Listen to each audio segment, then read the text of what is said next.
I was thinking the other day about what it would really take to get people to care and activate around climate change. And it's tough because climate change is this sort of invisible force, right? There aren't that many physical signs that the average person can see that the Earth's climate is changing. The only physical signs will be in part through natural disasters like hurricanes or floods or droughts. And no matter how many times a scientist goes on the news to say climate change is real, people will probably not want to change the way they live their lives because they like the way they live their lives for the most part. And Hurricane Sandy caused tens of millions of dollars worth of damage. Climate deniers said, oh, it's a freak accident, right? That occurs every couple decades or so. They'll probably mention another natural disaster in the 50s and say, was climate change happening then too? If the frequency were monthly and people were dying every month, would deniers be as easily able to deny climate change in this way? But then I thought even a ton of people dying wouldn't convince everybody. Attribution is really difficult. The events kill people, right? It's not climate change amorphously that is killing people. It's specific events. And people aren't going to see, oh, climate change caused 1,000 deaths. They'll see, oh, okay, Hurricane Lewis caused 1,000 deaths or whatever.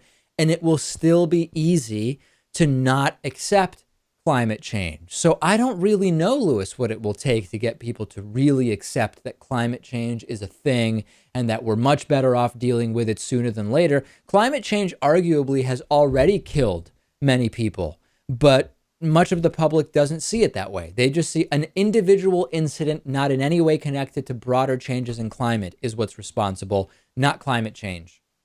Right. So you've got hurricane season.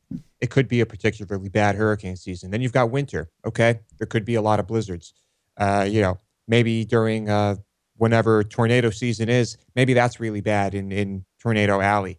But I think, you're probably not going to start to see major change until those water levels around coastal cities start creeping up on the homes of millionaires and billionaires. Maybe then you'll see some people activating around this. Maybe so. And the other factor that keeps people from really taking this seriously is that a lot of the solutions revolve around contracting, at least temporarily, your consumption and therefore the economy.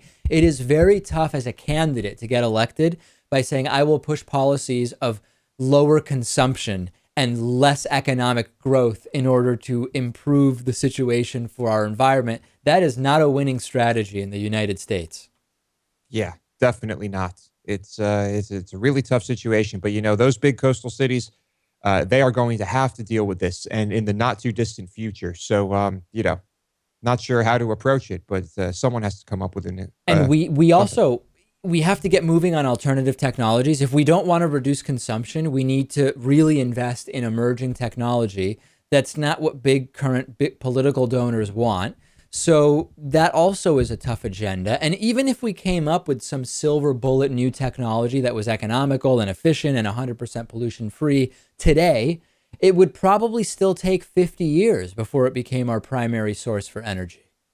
Yeah, but politicians have to convince the people that alternate energy can be good for business too, and can be good for jobs and can be good for everybody. That really has to be the message. What do you think it will take to get really people to think climate change is real and we have to do something about it? Let me remind you, a week from today, next Friday, we're going to be offering a really big membership discount. If you want to get an email with the membership discount code, it's a huge membership discount. If you want to get that, sign up for our newsletter at davidpakman.com. And on Friday, August 7th, you will get an email with a few-hour window during which you can sign up for membership at a drastic discount.